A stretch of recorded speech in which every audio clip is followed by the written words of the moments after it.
Hello, my friends. This is life coach Mike Trugman, and welcome to an episode of Mike's Search for Meaning. I'm after some big questions. Why are we here?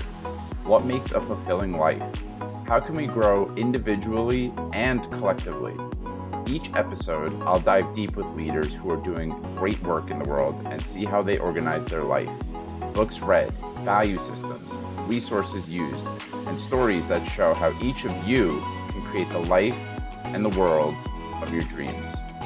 All right, Mr. Sivers, welcome to Mike's Search for Meaning. And maybe a better name for today's episode will be Derek's deconstruction of meaning.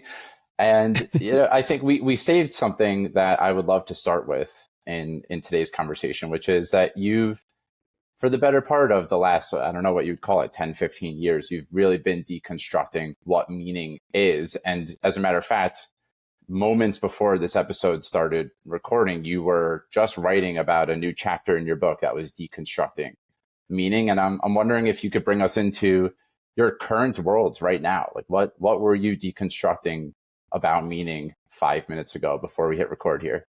Sure. So, hey, audience, Mike and I were just talking before we hit record. I was like, Mike, I love the name of your show. I love that it's Mike's Search for Meaning. And I love the fact that just minutes before we hit record, I was working on this chapter about lucid dreaming as a metaphor for removing and then putting meaning back into anything deliberately. And then I was like, wait a second, why don't we just hit record? What are we doing? Let's hit record. So, hi, everyone. Hi, Mike. I just this morning woke up from a dream and thought lucid dreaming is actually a good metaphor for reframing. I mean, reframing itself is a metaphor for this idea of removing the old frame around a situation. We look at a situation in a certain way, and we think, oh man, if my boss fires me, I'm screwed. I've been loyal to this company, so that at least they owe me some loyalty in return. And I'm so screwed if I get fired. That's so scary. You can remove that frame from that situation and go, actually, wait a minute. My boss doesn't have power over me unless we both agree that he does. Actually, maybe we could reframe this situation as I am the valuable talent here, and my boss is merely the manager, like a movie star's agent. Like, let's be clear who's the real value here. The movie star can just get a new agent. Maybe I can just get a new boss. I'm the talent.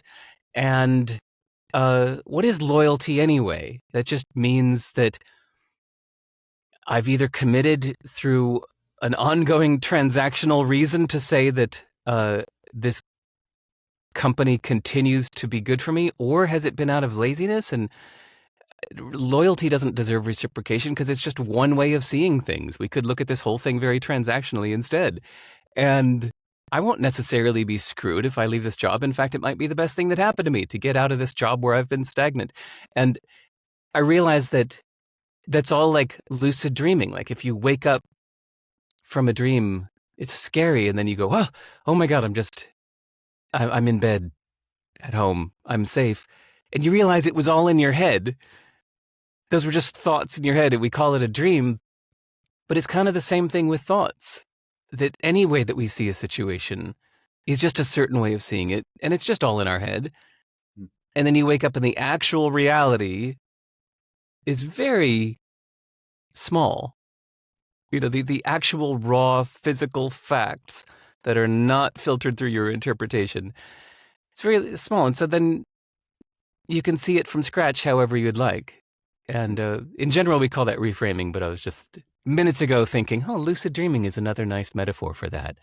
Because I've never really done lucid dreaming, but from what I understand, it's when you decide to steer your dreams. You realize that you're dreaming and you think, in fact, okay, I'm going to turn myself into a tiger now. And I'm going to tear this whole place apart, or whatever it's going to be. I'm going to start flying now. That reframing is kind of like that. So yeah, that's what I was working on until minutes before we recorded, and my alarm went off and said it was time to record with Mike. And I dashed over here to my recording booth. And Hello.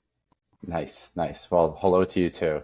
Yeah, I've never experienced lucid dreaming either, but it feels like a pretty easy analogy or metaphor to catch on to. And I don't know if you've ever read or heard of The Four Agreements by Don Miguel Ruiz, but I read it 20 years ago. I don't remember it at all. What do you remember? well, in the very beginning of the book, he talks about, and you could call lucid dreaming projection, maybe, that we're all like casting a dream onto our life, if you will. That whatever is happening in our head, our belief systems, our thoughts, uh, the way that we see the world isn't a view of the way the world is, it's a view of how we are. And we are then projecting everything that we believe about the world onto the world. So in a way, it is like a dream. And a lot of us are living a really bad dream. I mean, Mm-hmm. that's what I remember from the Four Agreements the most, is that for many of us, we're not really living empowering dreams, that we actually have the ability to shift it to empowering dreams. And there's a really powerful story that I think it was in your conversation, your most recent with Tim Ferriss, where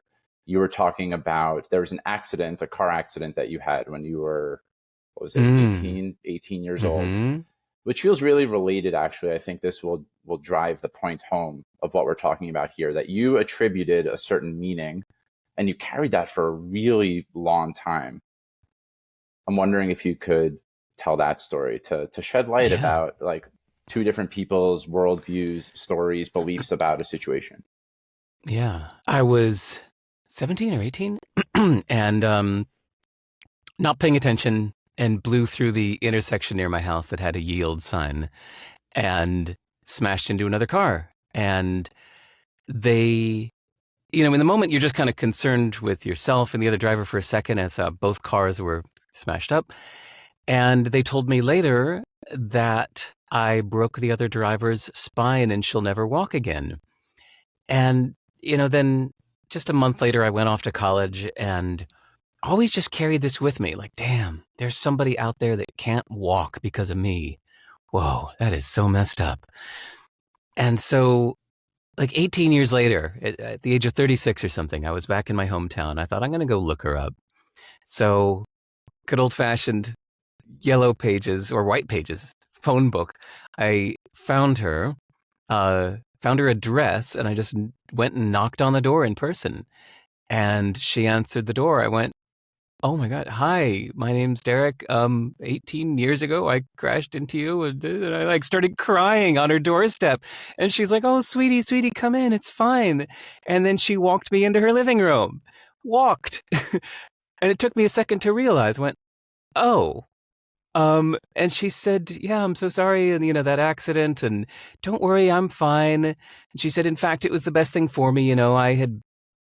It helped me pay more attention to my health, and I've done better since. So no, don't worry, it's nothing to get upset about." And I forget exactly how it went, but she said something like, uh, "Besides, I was eating too much, or the fact that I was eating when I hit you helped me realize I had been a compulsive eater."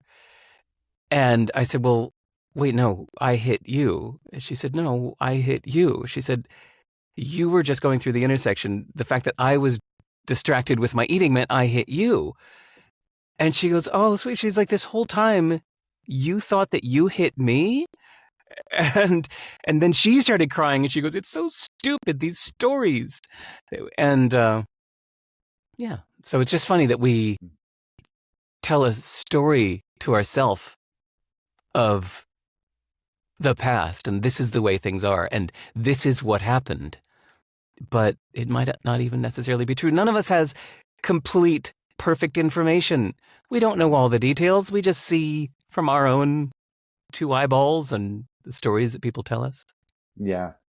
And that's a really powerful one. And I think we all, from time to time, do this with minor transgressions or sometimes bigger ones Yes. too. Like one example that was coming up to me is a knee jerk reaction if someone cuts you off in traffic. Traffic seems to be one of the go to metaphors that people have. But Yeah. there's the story that we make up about someone who cuts us off in traffic isn't typically, in my experience. They might be on their way to the hospital. They're in a rush to do something that's going to help another person. Our initial knee jerk reaction is that person's an That asshole, jerk. and flip Yeah. them off. And I could think of a million personal examples. I know, for me, this is something that you don't seem to struggle with at all. But I, for a lot of my life, have really cared a lot about what people think of me. And so I can be hyper vigilant about, someone's facial, if their face is contorted a certain way, they might just be thinking, but I attribute lots of meaning to that. They're judging me. They think I'm a loser, that type of thing. So I want to get into the one that, sorry to interrupt, the one that you just named about the traffic situation, you're right. It is a common example we make, that it's useful, not true, to think, well, actually, maybe that person is rushing a sick child to the hospital. If you think that, it will have an effect on your psyche. It will make you go, just relax. It's fine. Everybody has their own problems in life. Maybe this person is having a personal emergency. Just relax. I'm fine. I'm not rushing to the hospital. Isn't that nice? It actually makes you relax. It fills your body with some whatever happy chemical, whatever that is. And it's not necessarily true. The person probably does not have a sick child in the back that they're rushing to the hospital, but it made you feel better just to think that way. And that's a classic example of a useful, not true belief. And so, sorry, I'm going to be talking about this subject a lot, not to promote my book, because I don't care if anybody buys it, but it's just on my mind a lot because that's the book I'm writing right now. It's called Useful, Not True, about this subject. So one useful, not true belief that you carry is that, well, and I might be misquoting you a little bit here, but that skepticism is your key to happiness. Is that close? Ooh. Well, skepticism is the equivalent of waking up from a bad dream. It's kind of going, whoa, hold on, none of that's real. Yeah. Like the example we talked about. You're having a scary dream. You suddenly wake up and you look around you. You're like, oh, I'm just in bed. Here's my bed. I'm in my house. Everything's fine. And you look at all of the things that happen in that scary dream as you realize they're not real. So skepticism is just that. It's going, oh, actually, none of that's real. Just because somebody said something doesn't mean it's true. Just because I thought something doesn't mean that that's the way things are. Just because something seems to be this way, that's just one way of looking at it. So skepticism is waking up from a bad dream. Where I was going to press a little bit on this is, like, when I associate professions like lawyers or, lawyers is probably the top one, but skepticism in a lot of ways can be used almost in a pejorative, like a negative outlook. And so I'm wondering if you could zoom in a little. You started to explain that skepticism basically is not accepting as true. If we're looking at the useful, not true frame, skepticism is not accepting as true, let's call it a disempowering belief, or a belief or a thought that is going to lead to a behavior or action where you are upset or angry, right? So I wonder if you could talk us through how you look at healthy skepticism, and like, how do you end up arriving at beliefs or thoughts? If you're questioning everything all the time, you could start to get in this kind of circle where, all right, well, nothing is true anyway. So what does all this mean? And so I think that's where useful comes in. But I know this is a word vomit of a question, but I think you might be picking up something that I'm putting down here. Right? Of course. I'm just curious. I've never heard skepticism mentioned in a negative way. And you briefly said something about lawyers. So how about I'll give you mine if you give me yours. What's your take on skepticism? Yeah, let me push a little bit here. So sometimes someone is rigidified in their worldview, and let's just say I come across with, oh, this thing, you're having a hard time losing weight. I have some useful advice for you about how you can lose weight, that a skeptic might just push that away. And maybe I'm not using skepticism in the way that you would. I see. There's like a guardedness that I associate with skepticism around, oh, okay. Let me give a more concrete example, because this is truly personal. So I, for the better part of the last 7 years, have had at times debilitating back pain, like barely can get out of bed back pain. And at times not in a lot of pain, but it has always been on my mind until, and it's still not fully true to a certain extent, but until about a year ago, where I read this book called Healing Back Pain. And it posits that, I'm paraphrasing a lot here, but that it's not actually a herniated disc that's causing the issue or a structural issue. It is an emotional issue. I have repressed anger. I've repressed emotions.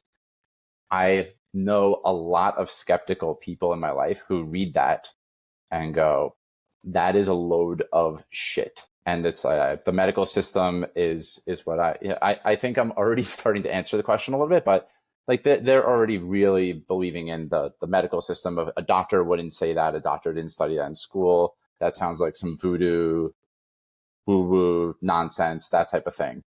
So like I have explained my success with reading that book. A lot of people that I've shared that with have been resistant and highly skeptical.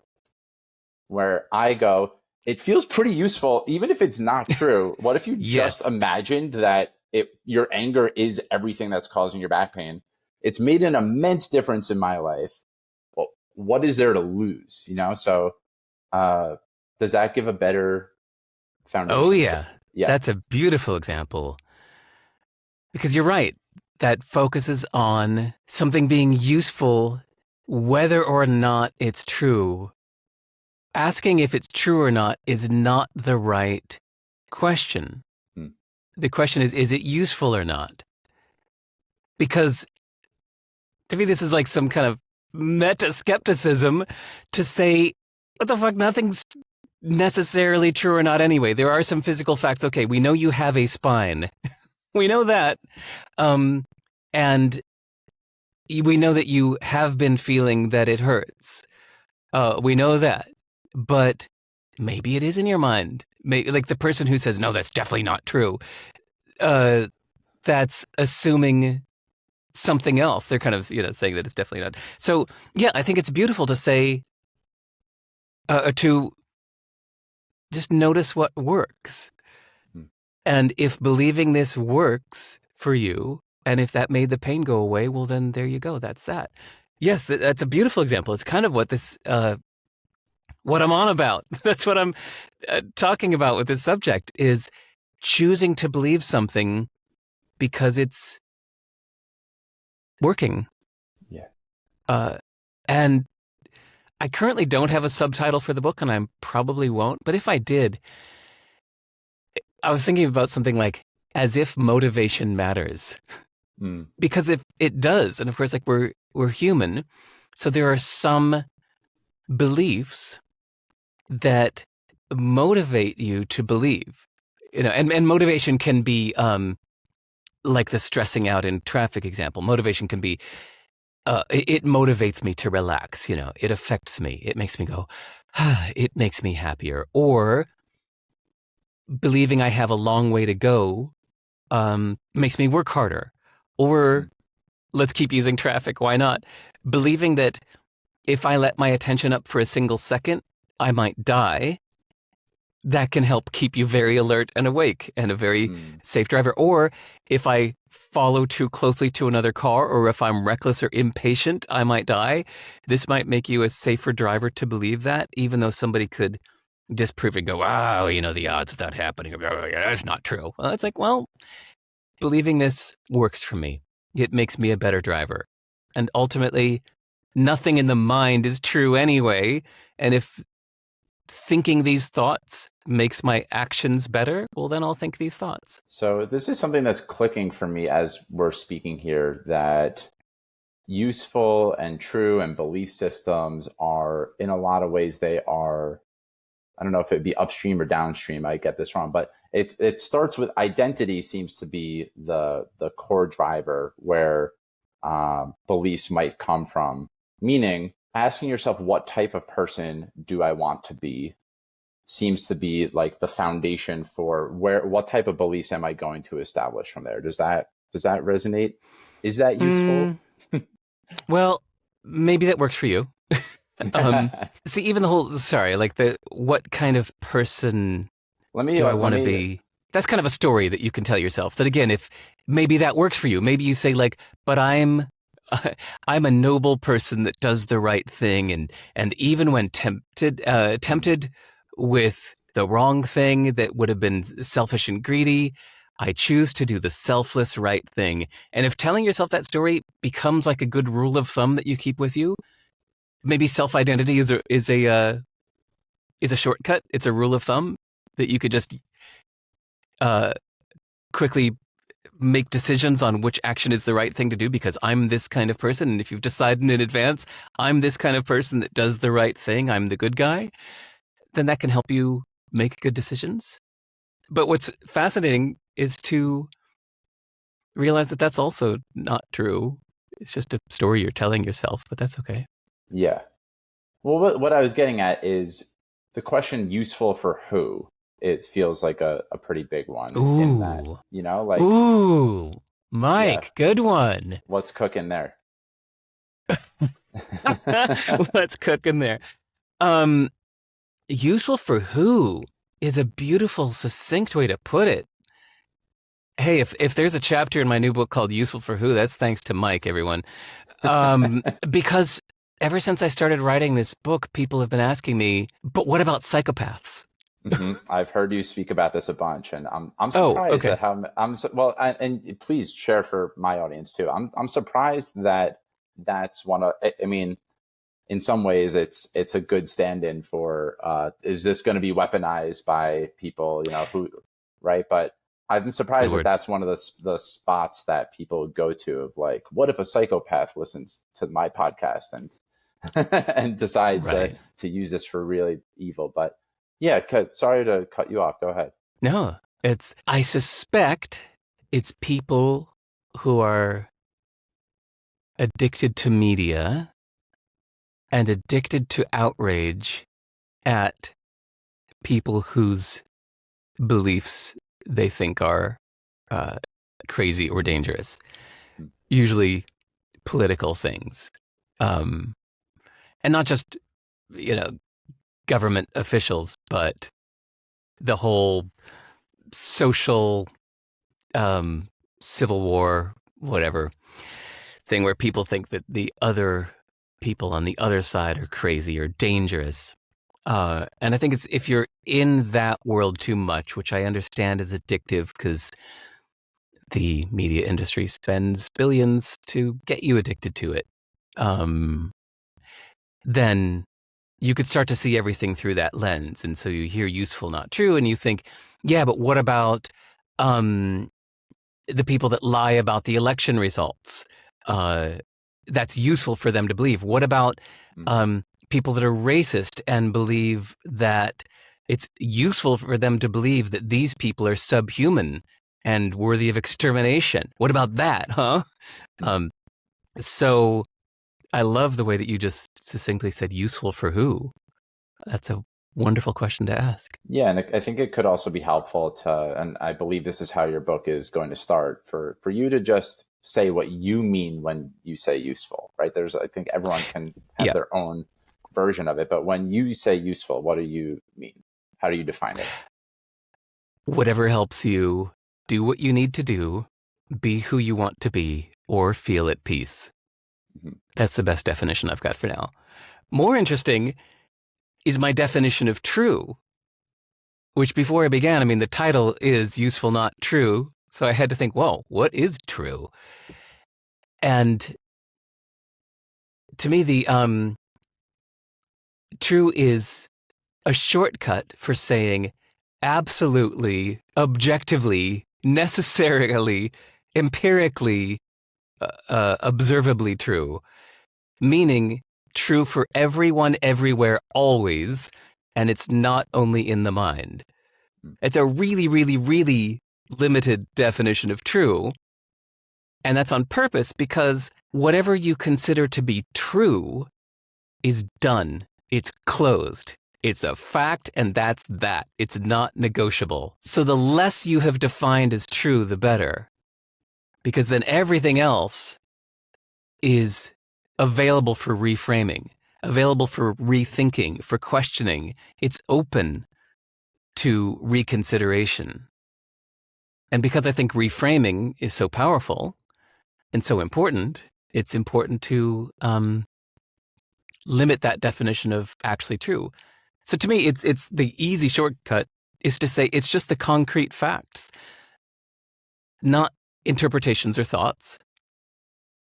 So in the case of somebody complaining about election results, it's saying, no, it's easy to count exactly how many people actually voted and for who. That's that. Your interpretation of this thing doesn't matter. In the issue of racism, it's like, no, that's another human being, same as you. The fact that they look different than you does not mean that they are lesser or greater. That's your interpretation. It's another human being. They could say the same things about you. So these are the actual facts, and it's stripping away all interpretation, all meaning, all projected values and stories and all that stuff, and just looking at the few observable, empirical, absolute concrete facts. Mm-hmm. Well, I would argue that it's not useful for, whatever someone is straw manning as, well, what if someone racist thinks it's useful? Like I would just argue that it's not useful, and that person depends what that person's looking for in their life. But I would argue that person's probably not very happy or creating the life that they deeply actually want inside, that they're reacting from some limited story. And I think I might be putting words into your mouth, but there's some sort of intentionality. Like, I don't think people, and maybe this is my Jekyll and Hyde, I think people are inherently good, shining through here, which seems like something that you share, but I don't think that at our core we believe that thing. I think that that's wounding or patterning, conditioning that probably contributes to that. Whereas where we adopt a useful belief, it's somehow tied to the betterment, maybe for us, but certainly to the betterment of other people, probably too. That feels kind of core to our happiness, actually. Yeah. This is going to be a bit of a problem for me to, in writing this book, that I don't make a big separation between useful for me and useful for others. Like I don't see a big difference between me and others. So there have been many situations in life where people think I'm behaving strangely, but to me it's completely rational because I value others as much as I value myself. So something that people think I'm weird for is that when I sold my company years ago for $22 million US, that I just gave it all away. And it's because I just looked at the situation. I thought, well, there's nothing I want to buy. I've already got a few $1,000,000 saved up because the business has been profitable for 10 years. And I was the sole owner. And so this $22 million, I'm not going to do anything with it. It's just going to sit there like the gold in the mountain that the dragon is just sleeping on, that the people in the village could really use it. And so I thought, yeah, who am I to just be the dragon sleeping on my gold? Mine, for what? In fact, as if motivation matters, that might make me do some stupid things. Like buy stupid things I don't need because money has that effect on you, like burns a hole in your pocket, So I just objectively looked at the situation. I think, yeah, I think other people need it more than me. And so before the deal was done, I restructured it. So I transferred my company into a charitable trust. And then the purchasing company bought it from the trust, not from me. So the 22 million never touched my hands. I went, oh, there. Okay, that feels better. And it's nicer to know that it's just all going to charity, to people who actually need it to live, to survive, to not die, instead of me, having a 10-bedroom house or 3 cars or whatever. It just seemed to me to be objectively better that people not die instead of I have extra comfort that I don't need. Mm-hmm. But see, maybe that's a problem. Maybe maybe it's a problem that I'm the person writing this book. Well, to me, that's just an obvious assumption. Whereas maybe some people that are saying, yeah, what about psychopaths? They need this to be addressed because they feel that most people will screw over everybody and destroy the whole world if it benefits them. Whereas I have a hard time thinking that way. Well, this is really, really interesting because I think there's a part of a lot of different people that resonates with what you did with CD Baby. That when you sold your company, that there's definitely a part of me that would want to donate a lot of it to charity and knows I don't actually need all that money. I don't need to stack it like gold under my bed, or whatever the analogy you used was. I think a lot of people resonate with that, and in some ways you're an edge case, but in some ways, and I also this was something I thought could be interesting for you to talk about, that you are, like, in a lot of ways you live into certain extremes, or what people would categorize as extremes, but you also are, like, from what I could tell, you love people, that you really love people. And so that actually, to me, makes you really qualified to write the book. Maybe you think differently, but I think that you get to the core of people, and what you did. Maybe not everyone in the world would give all their money away, but we all get something out of doing something of service, or giving money, or being charitable. Like we were talking right before I hit record here, that every episode I donate to and raise awareness for an organization that you'd select, or that, the other 115 guests of the show, they've selected other organizations. And you could argue that it's altruistic and really generous and kind of me, but I get something out of that. Like it casts a vote for the type of person that I want to be, which is what I was getting to with the identity question before. Like I set up a lot of my belief systems are empowering me to step into, like, who does Mike Trugman want to be, and how can I create that now? So anyway, it's maybe just me saying, Derek, you are one of the strongest candidates I know to write this book, and I think, well, except that I can't address the psychopath thing. Yeah, that a lot of people want addressed, because I just can't fathom that mindset, or I can't logic myself out of it because I'm not in it. I've liked your other answers, like teaching someone to drive, you can use a car to, it's not the person that's teaching someone to drive's responsibility for every other, how every single person in the entire world decides to use a car. And actually, you have it seems a pretty self-selected audience of people. Like I read through the comments of people who read your blog posts, and there's some really kind people that I don't see. I don't know if I've ever read one comment on your stuff that's like, expected better of you, Derek, or this is lazy, or whatever. Like there are some of those, but the kind critiques, the ones that are just like, you lost me with this one. Actually, you know what? That actually happened just a few weeks ago.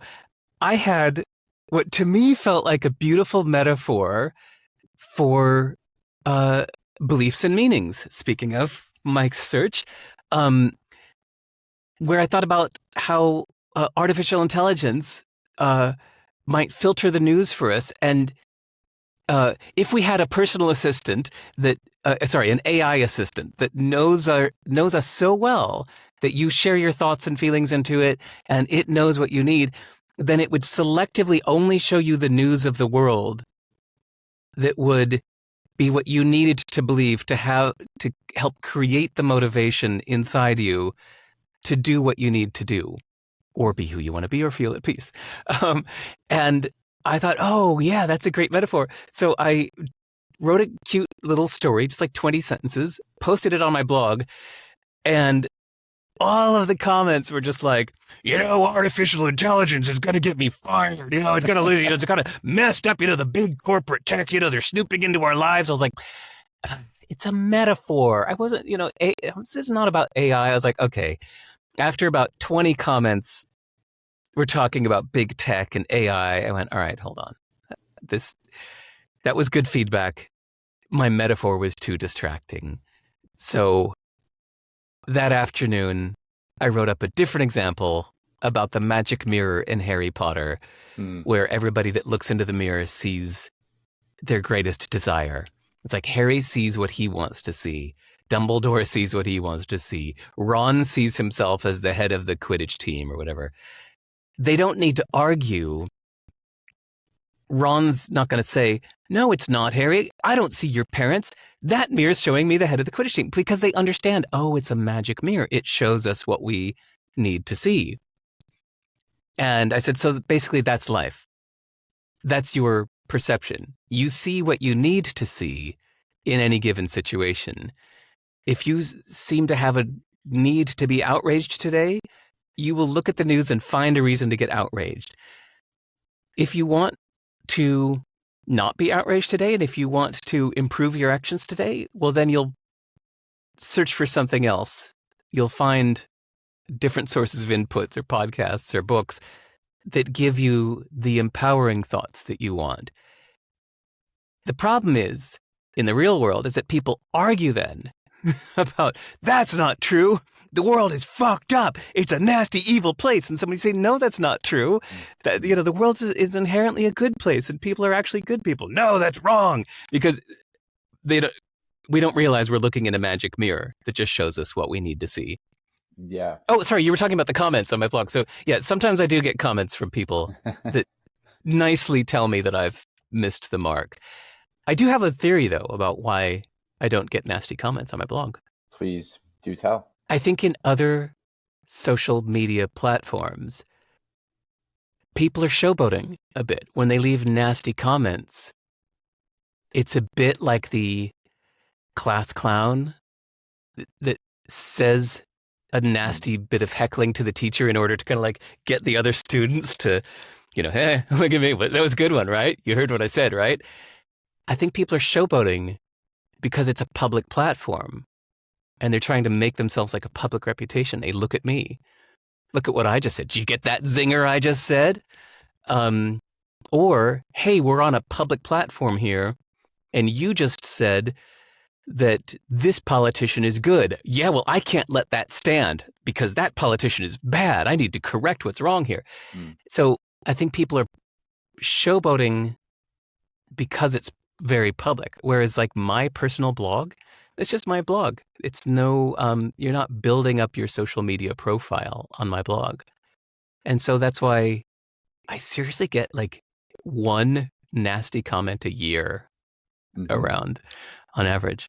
And because it's my blog, I delete it. Because I'm like, you can't, in the same way that I won't let you graffiti my bedroom. It's my house. You can put graffiti on the public wall. There's nothing I can do about that. But this is my bedroom. So, but that's what I think why people are so nice is because there's no incentive to be nasty. Yeah. Well, I thought a fun thing that we could do, and feel free to bat this away if it doesn't feel like it's engaging. Like I really want this conversation to be both useful for you and useful for the listener as you are parsing through your imminent book, Useful Not True. I thought a fun thing that we could do, and I've heard you talk a little bit about the projections we put onto, say, money, religion, we could do parenting, and I thought it'd be fun to just go through, if we take money, for example, some of the accepted and probably not useful beliefs that we might have about, and I know that we're talking about a global population maybe, but it seems somewhat universal that there are disempowering beliefs that we have about money that we take as true. And if we were to break that down into what's useful, like you just strike me as someone who has useful, maybe not true, but certainly useful views about different areas of your life. And one of those, the reason that I thought now was a good time to segue into this is because you're very intentional about not using social media. That's a useful way to engage with the type of people that you want to engage with, to not be on Twitter, Instagram, where there's more likely to be inflammatory response. So how does that sound to you? Great. Yeah. Yeah. So money, I think money is an interesting one to start because a lot of us are unconsciously guided by everything. We say we're doing a lot of the things we do for money. I can't leave my job. I need to make the money, right? And here's a man who's sitting across from me who made a good amount of money selling a company and gave it all away, and seems to be a pretty happy man too. What are your useful and not true beliefs about money? Let me just quickly preface to say, if anything I'm going to say next sounds weird, you might have believed the same thing if you were in my situation, which is straight out of high school. No, sorry. Let me back up even before that. At the age of 14, I decided I wanted to be a musician. I loved playing music so much that I was like, this is it. This is what I want to do. And I knew that I was never going to have a job. I was never going to have a salary. I was never going to have insurance or a pension or security. I knew that I was choosing a life of probably living hand to mouth, doing gigs for money to pay this month's rent. And I set out to do that. And I thought it was kind of a cool challenge, like the way that somebody decides to go camping, or you decide to go on a week-long hike in the forest with nothing but what's in your backpack. It's a challenge you set out for yourself. And it kind of feels cool. Let me see if I can do this. And then I moved to Boston, and within a year I was hired by a circus as the ringleader MC musician of the circus. And for example, my boss at the circus would never spend more than $1,000 on a car. He just had a rule for himself. I'll never spend more than $1,000. I'm going to only drive cars that people have given up on, and then I'll drive it for the last year of its life, because people usually give up on it a little too early when they think it's going to die. He said, I'm okay with that. I'll spend $1,000, buy somebody's piece of junk, drive it for the last year or two until it actually dies. And sometimes it ends up being 3 or 4 or 5 years. And then when it actually dies for real, I give up and I'll spend another $1,000 to buy another discarded car. And that was my boss. And actually, it was a married couple that was running the circus, and they lived for free in the upstairs attic of an arts center because they had done some work for the arts, and the patron of the arts that owned the museum just liked them and liked what they were doing for the community. So they said, you know what, you two can live upstairs for free. So they were living rent-free, running this circus, spending $1,000 on a car. And then I met Camille, the face painter. Camille and I fell head over heels in love. Her parents lived in a log cabin in the woods that they had mostly built themselves, and they got the land for just a few $1,000s because it was in the middle of nowhere, and built the house themselves. And her parents never did have a job. Her mom did odd jobs around town for people. Her dad was a part-time photographer for the local town newspaper. But that's it. So they lived on like a couple $1,000s a month, maybe, for jobs here and there. And that's how they had their house and put their daughter through college, partially through scholarships and whatnot. And these are the people that I was around for 10 years in the circus. And I guess that just continued to shape how I saw the world, that you can live on just a few $1,000s a year. You can find people that have extra space that are happy to let you live there. You can find discarded cars. And this is a fine way to live. And anything on top of that is just gravy, luxury, icing, whatever you want to call it. So that was just how I saw the world. And when somebody asked how I got rich, and they really wanted a real answer, I said, okay, here's how I did it. I found 3 roommates in New York City. We rented a floor of a house in Astoria, Queens, which was a cheap neighborhood at the time. Our rent was $1,000 a month, but we split it 3 ways, so $333 a month. And I never, ever took a taxi. I never ate out. I just made peanut butter sandwiches for myself. And but yet I had a salary job that was paying 20,000 a year. So after 2 years of doing some gigs with the circus and the job that I had for 2 years, I had saved up $12,000. And that's when I realized I could quit my job because that $12,000 is enough to live on, and I could just get a few gigs a month as a musician. I could pay my $333 a month rent, my $80 utilities, and what was I spending in food? Maybe, I don't know, $400 a month or something like that. And that's it. So ever since then, I've been financially free. And they're like, yeah, but when did you get rich? I said, that I just told you. Like, that's it. That ever since then, I've been financially free. And I've never done anything for the money since then, because knowing I could live on just a couple $1,000s a month meant I didn't have to do anything I didn't want to do. I only took gigs I wanted that sounded like, ooh, that'd be fun. Sure, I'll do that. I mean, you'll pay me, right? Okay, great. You'll pay me. Okay, fine. $600? Okay, great. But yeah, that sounds like a fun gig. Let's do it. I only took jobs I wanted to, and I consider myself rich ever since then. So, but maybe it's just the environment I was in, you know? It would be different if I grew up in Beverly Hills, surrounded by people in $10 million mansions, and I only had a $2 million mansion. I might feel intense jealousy, and I might have been surrounded by people with a value system telling me that I'm nothing until I hit 10 million, and I might have been affected by that. But instead, I was surrounded by people that were living hand to mouth, juggling, and doing magic tricks for money, making kids happy, and painting faces and taking photographs for a few $100s to pay their living expenses. So, yeah. Does that help? Yeah. And I'm going to press on at least one thing, and we'll see. There's probably more. What did you find enticing about that lifestyle? So when you were in that industry for 10 years, right?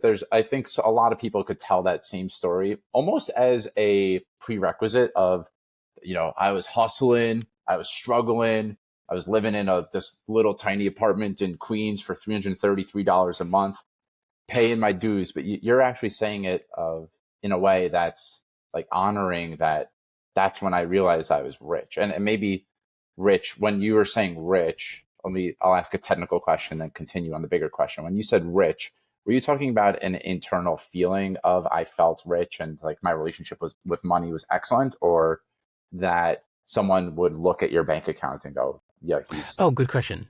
I don't care what other people think. So, no, I mean, by my own definition, I had more than I needed. I had a comfortable stockpile of cash that I could live on for a whole year, even if in some extreme situation I didn't have a single gig. Nobody wanted any of my skills for anything for a whole year.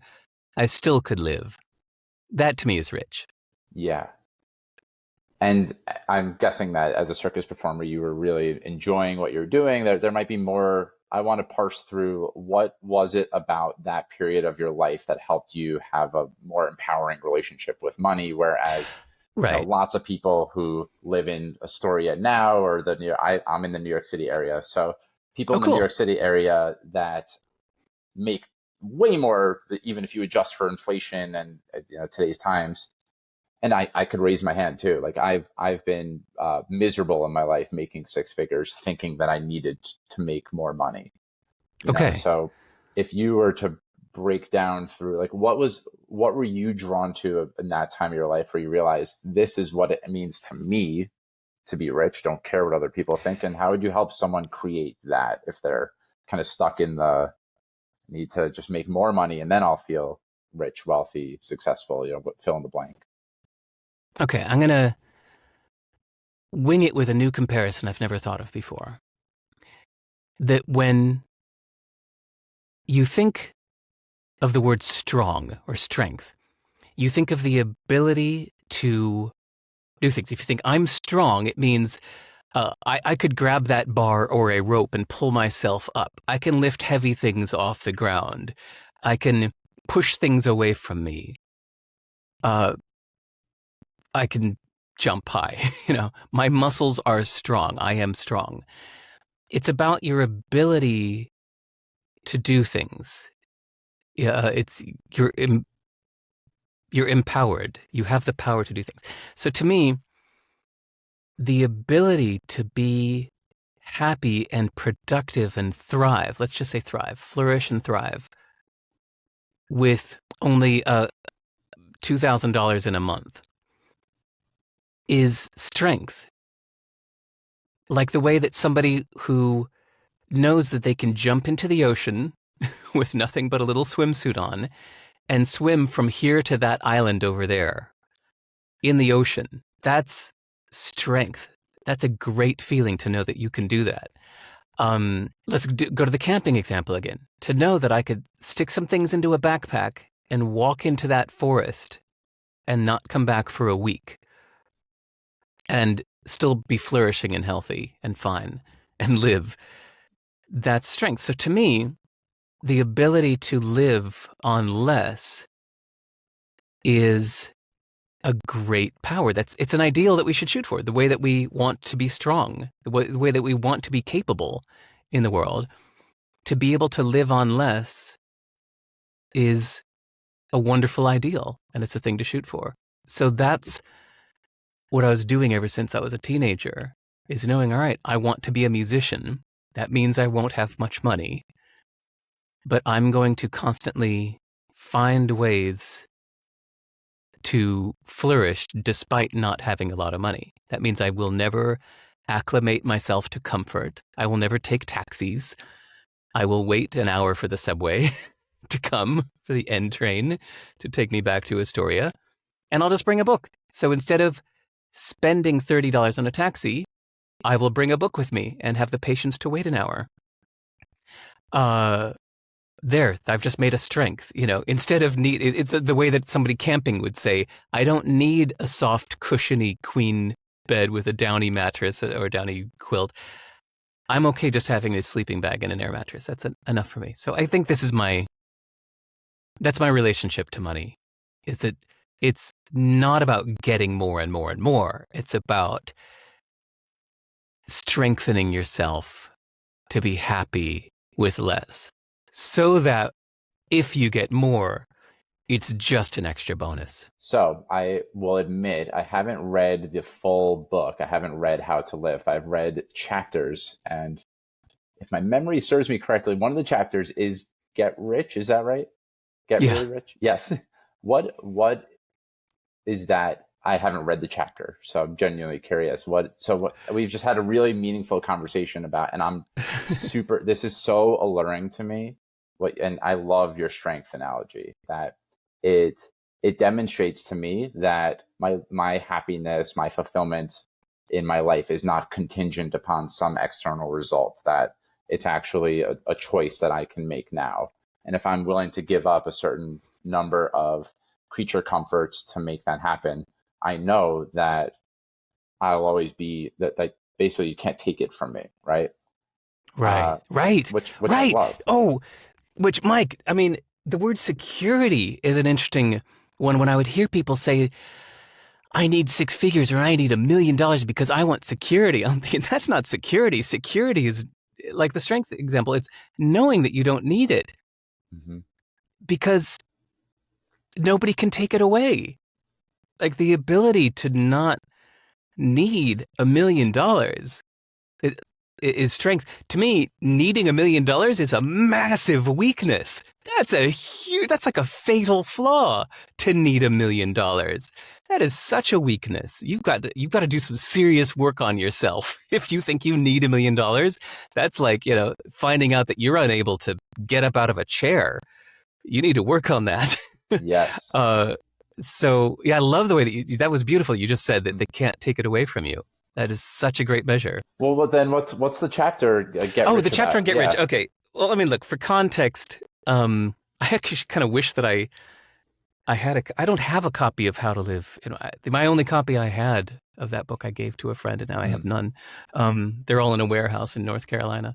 But if it's helpful, you can pull it up. We can edit out whatever amount of time it takes for you to pull it up on your screen. And no, it's fine.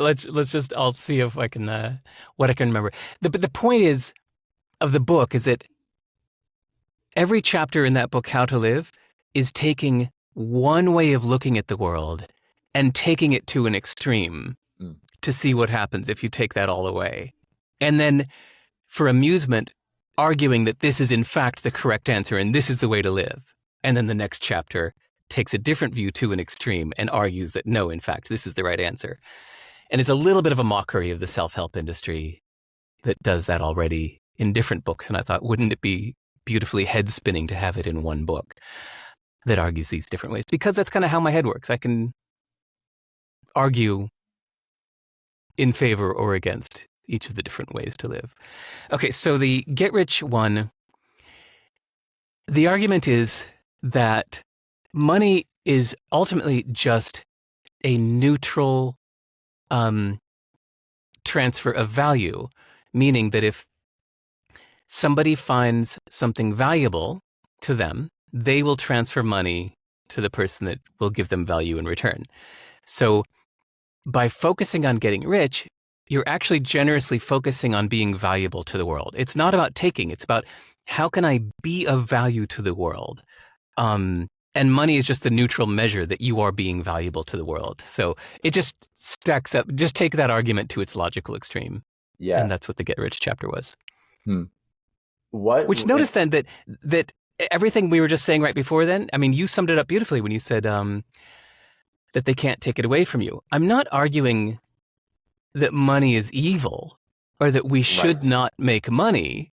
I'm just saying you shouldn't need it. You shouldn't require that you are only happy if you have $1 million, or you're only happy if you have a spacious 4-bedroom suite in central Manhattan with the taxis at your beck and call and catered meals at all times. You know, if that's the only way you'll be happy, that's a massive weakness because it makes you very fragile. The world can take that away from you like that, some kind of quick confiscation of your assets by a war breaks out or a hacker breaks into your account, and you are fragile if you're screwed if without that money. So to me, that's a personal challenge that you should take upon yourself to be okay no matter what happens and focus on what they can't take away from you. Something that's been personally useful for me. It's funny, like I've put money on this shrine in some ways, that money is going to give me the sense of security. I've externalized what we've been talking about, that the thing that can't be taken from us. I've made external security, success, belonging. A big piece of work for me also has been to not just outright reject money, and which is this really interesting kind of overlap for me, is that I'm putting a lot of good things onto money, but also putting a lot of rejecting that it is evil, that would make me greedy and selfish, and that those are those are bad things to be greedy and selfish. And I love the way that you're describing money is really it's just a neutral exchange of energy, and that this goes back to what we've been talking about really for the whole first hour so far. It's we're making up the meaning of everything as it happens, right? So as someone who doesn't put a lot of, you don't look at money right now, I don't think, as an important way to gauge the value exchange of what you're creating in the world. What are some ways that you look at or track the way that you're having a good value exchange because you're such a prolific creator, writer, you show up really reliably I'm grateful that you're doing it for my show right now. And you've been on tons of podcasts. Like you show up fully. So like, how do you gauge the value exchange if it's not through money in your life, or what's a fair exchange? Like when people tell me that something I've written or made has really helped them. That's a huge joy. I selfishly like doing podcasts like this because you ask me questions that I hadn't considered, or you give some kind of insight in your question. Like you said a couple things today that I can't wait to get a recording and then a transcript of this conversation. Because I'm like, oh, what was that thing that Mike said? Oh, right. Can't take it away from you. Or what was that other thing Mike said? Oh, useful for who? God, that was really good. You know, I get a lot out of these personally. They spark a lot of ideas for me. you put me on the spot. And I used to actually prepare for podcasts, but now I just kind of jump in with, live improv. And so you toss an idea my way and I go, ooh, I'm on the spot. Let me not give a knee-jerk answer that's some bullshit that I thought of years ago. Let me actually think of this anew right now, in the moment, while people are waiting. What does money mean to me? Ooh, quickly, think about this. It's great exercise. It's a great challenge. These things to me are a bigger joy. I'm also still mostly driven by the intrinsic motivation of let me see if I can do this thing. It just becomes an interesting puzzle you set out for yourself. Like somebody learning a foreign language, they want to learn Spanish and they start to think, I think I want to learn enough Spanish that I could live in Mexico speaking only Spanish. And I'm going to make that a challenge for myself. And then once that challenge excites you, it becomes this feeling of like, let's see if I can do this, or I want to challenge myself to do this. Or even somebody who wants to run a marathon. Like, okay, I'm going to work up to this. I want to see if I can do this. We love having a challenge. We love having a project. In fact, when our life is not challenging, we create challenges with video games. People whose lives are just completely easy just sit at home and they have a screen with a video game that's laying challenges in front of them, shoot all the enemies or jump over that bridge or, whatever the challenges that video games give you. It's a human desire, I think, for a challenge. We get off on the progress, on the feeling of progress. So I'm way more driven by that than the money itself. I really, at this point, I do give away a lot that I could charge for. And it's just because this is how I'm measuring value for myself. And in many ways, I'd rather people just keep the money. Like, please don't give it to me. I don't need any more money. I'm fine. You keep it for yourself. Use it for something. It's interesting that you brought up challenge because just a few hours ago, earlier today, I am a coach. I'm really growing my coaching practice out right now. And I launched a 50 coaching session challenge on LinkedIn, and it'll go elsewhere. But like one thing that you could say I would hope to get out of this is that I'll have more clients, but there's something just really thrilling about giving myself the challenge of I'm going to be having 50 coaching conversations with people. Nice. Like I'm going to be reliably showing up 50 times to help someone ostensibly improve their life in some way, like have more useful, not true, empowering beliefs in their life.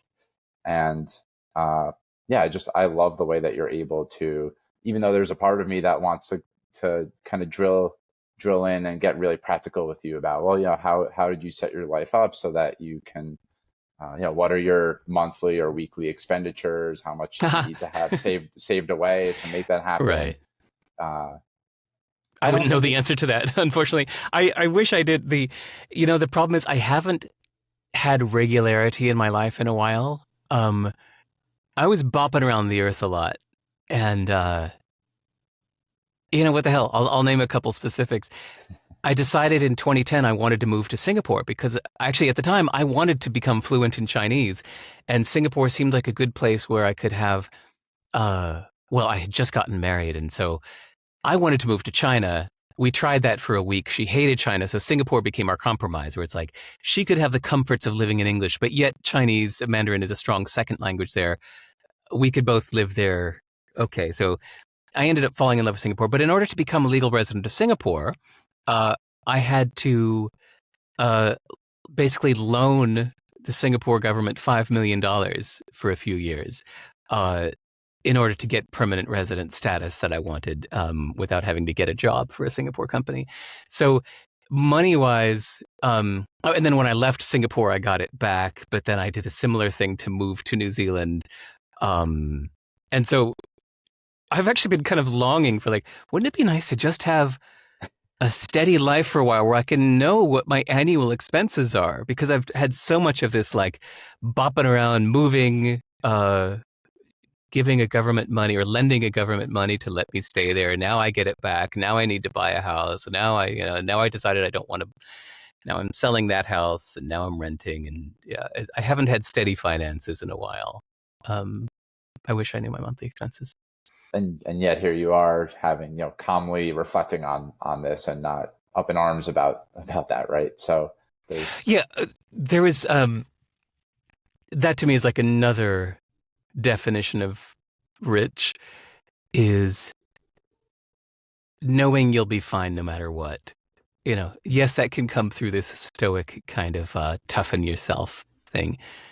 But there's this other way where it's like, for example, I've never had insurance in my whole life. Never. I don't have home insurance. I don't have health insurance because I saved up enough that I know that no matter what happens, I'll be fine. That's a beautiful, amazing feeling of security. That to me is like, I think maybe that's my definition of mega rich. It's like, I'm fine no matter what. I could get some kind of crazy brain cancer and I'll be fine. That's a beautiful feeling. But on the other hand, I'm also totally okay with dying. I actually have had cancer like 4 times in the last 4, 5 years. And yeah, and somebody's like, oh my God, you must be so upset. I'm like, no, I mean, if I die, that's fine. I don't care. It's all right. So, and that's sincere, I mean, I think there would be a scary moment. I'd probably cry a lot if it was just like, oh my God, I'm probably not going to live another month.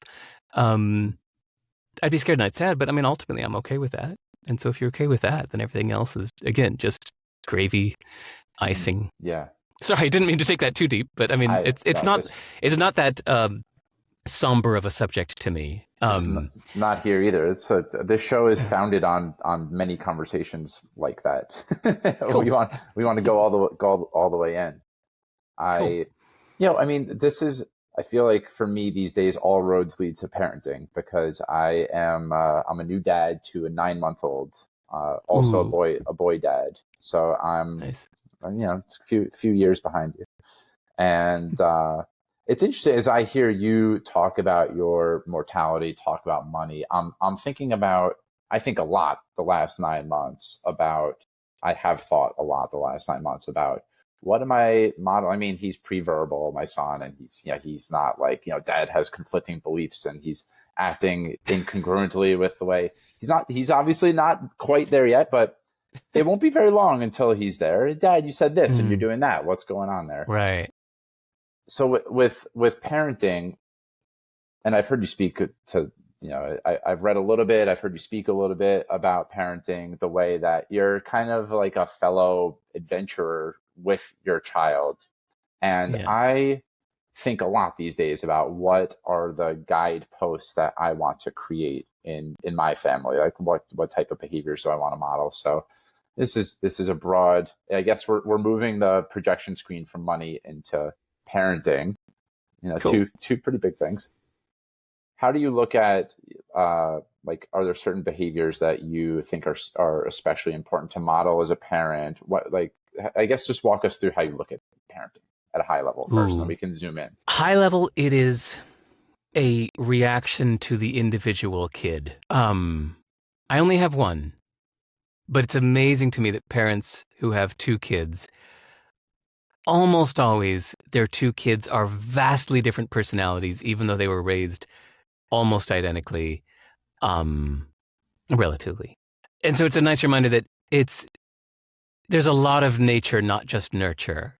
And so I think a lot of parenting is just what this kid needs right now.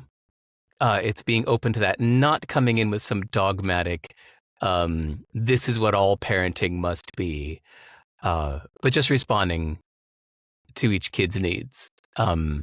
So for my kid, for my situation, I came into it with some core things. Like, for example, at its core, I think that he's the leader and I'm the follower. He is having an amazing experience of childhood, and I'm just there as like his sidekick to help enable it, to help amplify the good stuff, to help steer it a little bit where I can just tell, maybe because I'm just taller, that he would have a little more fun over there than he would over there, then I'll just steer him that way. And I mean that in the life sense as a metaphor for like, you know, let's just say video games, for example. Yeah, you could just sit here and play video games, but I know that you will be eventually more deeply fulfilled by turning off the video game, or let's find something that's more interesting than the video game over here. I can see that from my height, from my long-term view, that the video game, I know it's tempting, but you'll have more fun over here. So I'll steer him that way. But for the most part, he's the leader, I'm the follower. And I'm just his loving sidekick there to make sure he has a great time. Yeah.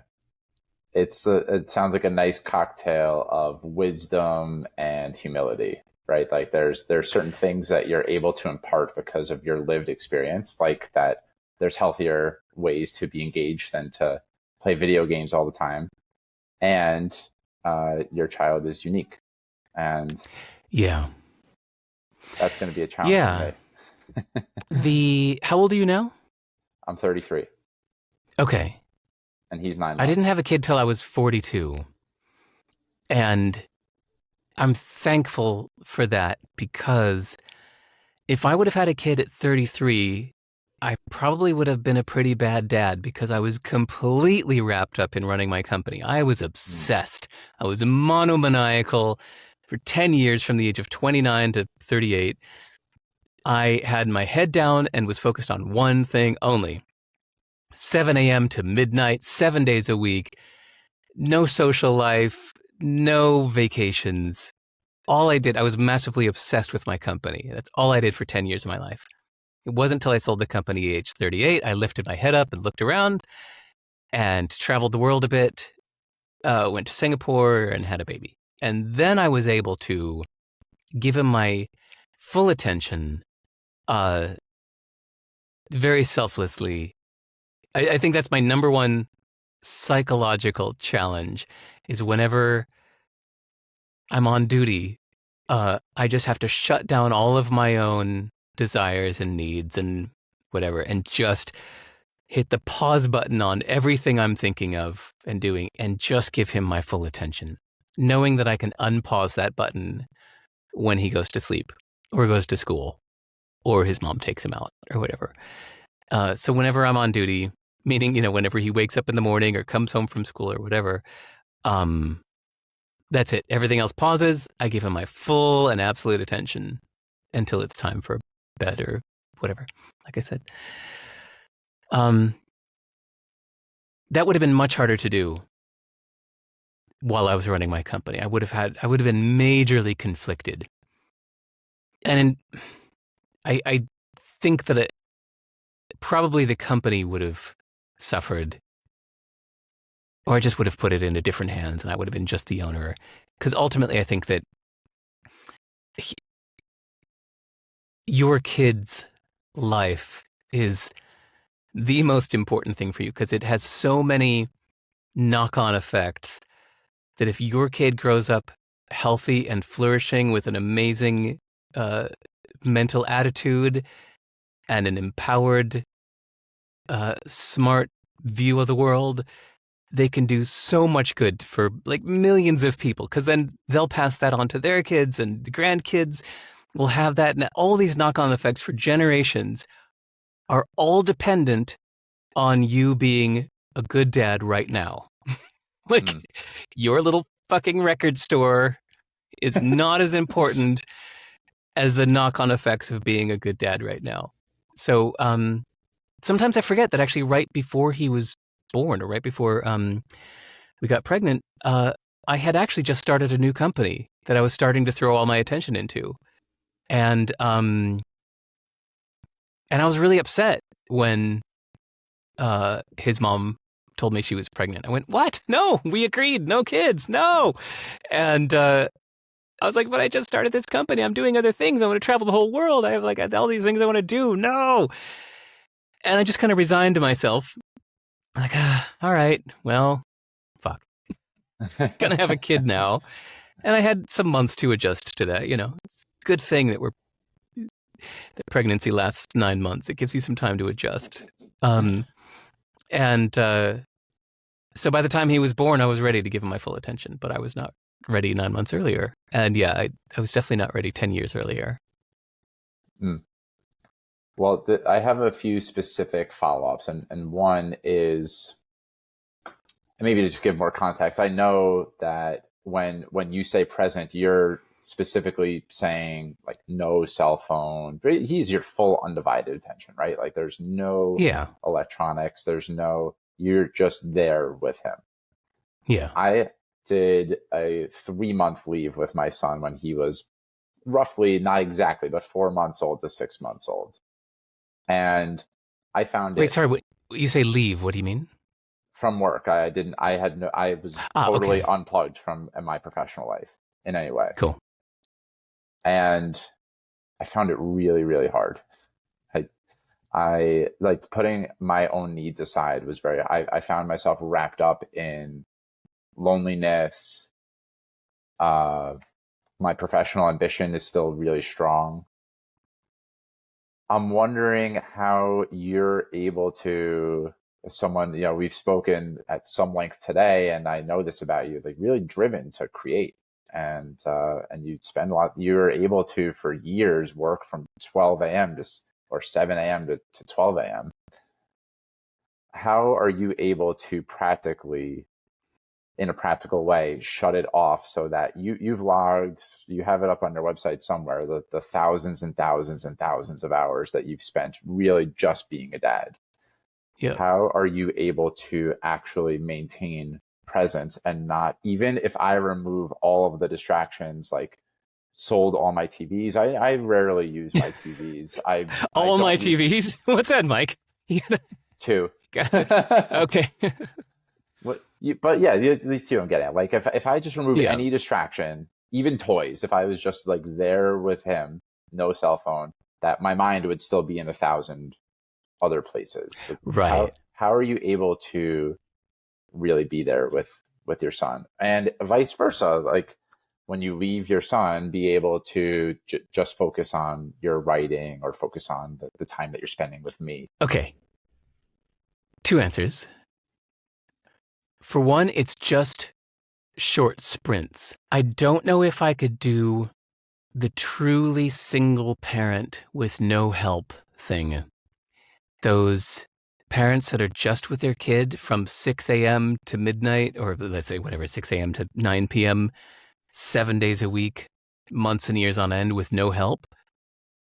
That would be really, really hard on me. That would need a life-size pause. That would be like, all right, all of my needs are paused for years now. I don't know if I could do that. In fact, I probably wouldn't. I would also, I think that kid would need to be around other grown-ups. So I think I would just find a way to, even if I had to borrow money, I would pay somebody to come also be fully present with my kid for half a day, every day or something. So I would only do short sprints. So let's just say, for example, a real world example, when he was a baby, I'm a morning person. So whenever he would have that first cry of the morning, he'd be asleep and he'd hear, I'd be the one to get up at 5:30 in the morning, give him a bottle, change his diaper, do that. And then we'd go outside. That's number 2. I'll get to that in a second. We'd go outside and play until 9 a.m. And then that's when I'd give him back to mama.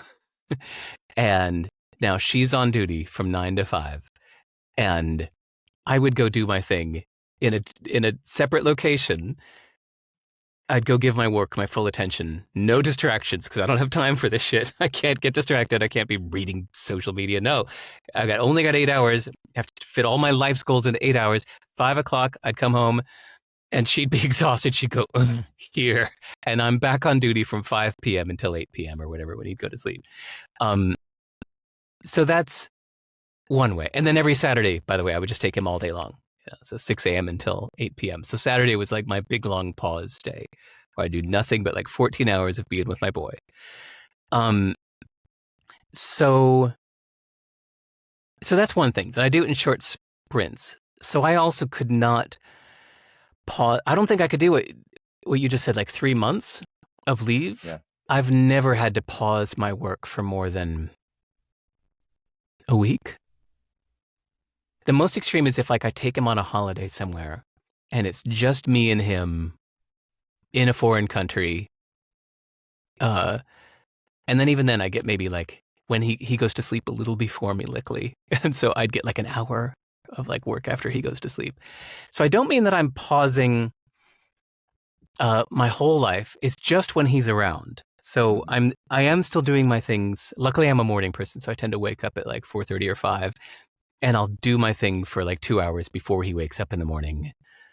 And even if we're together all day long, then I do my thing for another hour or two after he goes to sleep at night. And I'm very thankful that I don't need a lot of sleep.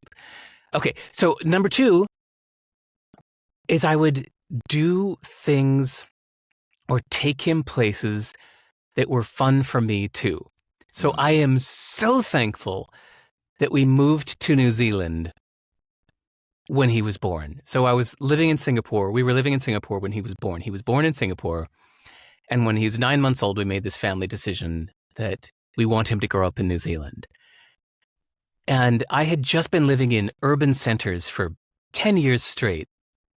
And so to suddenly have like an 8-month-old baby just about to learn to walk and have just arrived in New Zealand, it meant that I was thrilled for the next, 6 years to spend all of our playtime just outside. Just every day we would just walk out to the park or down to the river or up to the top of this hill. I'd put him in one of those baby backpacks and we'd go up to the top of the hill and we'd go and we just playing in nature. And I was just personally thrilled. There's just so many moments of deep bliss of just going out to some forest or a beach in New Zealand with my boy that's playing with some dead wood in the forest or turning a stick into a sword. And I'm just sitting there like, oh God, I love my life. Look at this forest. Oh my God, this is so gorgeous. And I can't imagine what it would be like if I was just in an apartment in Columbus, Ohio, with some stupid kids shows playing out of the TV, and I'm just sitting in some apartment feeling trapped, and there's nothing beautiful for an hour in any direction. Trying to raise a kid that way, I don't think I would like that. And so maybe that's why it's just like I made the decision. Like, okay, I'm going to tap into some of my savings now. I could stay here in Singapore and start a new company and make money, but oops, I'm having a kid now. So I'm making that family decision. I'm going to go to a place that is more nature. It's going to be less income, less career opportunity, but it's going to be a more enjoyable place to give my kid my full attention. That was the trade-off. Well, another follow-up that I was thinking about here, those are really beautiful. And I love the imagery of just being outside and looking at parenting as a kind of if you look at it as being co-pilots, you're doing things that are fun for both of you, right? And not just I'm inside and watching, Miss Rachel or whatever else that you... And sorry to interrupt, but sometimes I take that for granted so much that I almost forget that doing it another way is an option.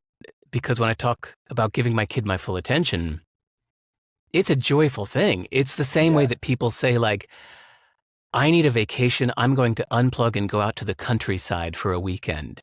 And they talk about that as something that they're doing to treat themselves. Well, it's like all of my time with my kid was a treat to myself, because it was always like, it's 5:30 in the morning. He just woke up. Or let's just say it's 7 a.m. He just woke up. I am shutting off my phone. As soon as I hear him cry, I shut off my phone completely. I power down the computer and scoop him up in my arms and get outside and go out into nature, where it's just me and him in a grassy field, playing. And it is something I'm doing for myself at the same time. Yes. Yeah.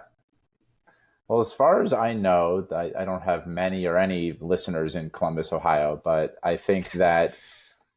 Sorry, Columbus. Choice point. Just No, well, I was gonna like one thing that's been on my mind as a lingering curiosity is that we've gone through various different chapters of your life here, and you've made lots of really big like choices that have really big implications. Where to live, mm, selling a company, and I was the tie into Columbus, Ohio here is that someone is listening from Columbus and is, let's just make up a scenario. They're working a job that pays enough, but they don't feel like they make, they don't have the internal belief that I can take care of myself, that I got enough, I am enough. They've got one child. They're listening to the different chapters that you've had in your life. I would look at you almost as a black belt in this way now that you've really, you've reinvented yourself several times over in terms of where you live, what your career is. So if you were explaining to the white belt in, I'm in Hoboken, New Jersey, I'm in some ways a little bit of a white belt, or the white belt that's in Columbus, Ohio, about like how you look at these big choice points of I'm gonna start a family, I'm gonna switch careers. How have you been informed around making those big choices? Or put another way, what have been your guideposts? I might be starting. No, let me remove might. I'm starting from a viewpoint that says that I want to have a full life before I die. I want to pack in a wide variety of experiences. I want to be on my deathbed going, wow, I did a lot. I am feeling okay to be done because I packed in so much living, such a big variety of things. Sorry for a quick tangent loop. Go ahead. It actually explains why I like seeing the world from different points of view deliberately. Somebody was trying to be philosophical with me, doing this kind of absolute moral philosophy where they were like the whole would you pull the lever to kill one person instead of leaving the lever that's going to kill five? Or is that the whatever, that little moral philosophy thing, like, Yeah, would it's you like take an would you action? kill one person that or risk the chance of maybe I'm getting backwards, right? Like, would you pull the Yeah, trigger and kill 10 people you don't know, or one person right. or So something like that? whatever that is, then he said, so I gave some answer and he said, okay, now, what if you're in a hospital and you have the ability to da-da-da, and you can do this, and by taking the organs out of one person, then 5 people will live. Huh? What would you do then? And I said, in that case, I would do the opposite. And he said, see, you're morally incongruent. You're convicted. I said, no, I'm aware of my choices, but I want to live a full life. And so I would deliberately see how it feels to do it each way. I would choose one in one option, and whatever I chose the first time, I would do the opposite the next time so that I could experientially feel how it is to do both instead of presupposing. Mm. And he just looked at me like, no, but that's wrong. No, we're doing a different value system here. I'm making choices that give me a fuller life. So walking away from a city of opportunity, I was living in San Francisco, which I think is, the city of ginormous opportunity. And I left it to go to India, which was a place for more personal experience for me. And then later I was living in Singapore. I had just started a new business. I was in the middle of the entrepreneur scene. It was exciting. It was interesting for me personally. And then my wife said she's pregnant. And I went, oh, well, then let's do something very different and move to the middle of nowhere in New Zealand so that I could just raise a baby in nature and just fuck everything I was doing. Never mind. I'm just going to do this now. I make these choices that seem extreme because, damn, it gives me an interesting life Mm. to have taken these big, bold leaps, even if it doesn't work out. There are some things that I thought I would love that I didn't. And I tried some extreme thing, whether it was doing a company or not doing a company or moving here or doing this or doing that. I went, oh, ugh, thought I would like this, but I don't.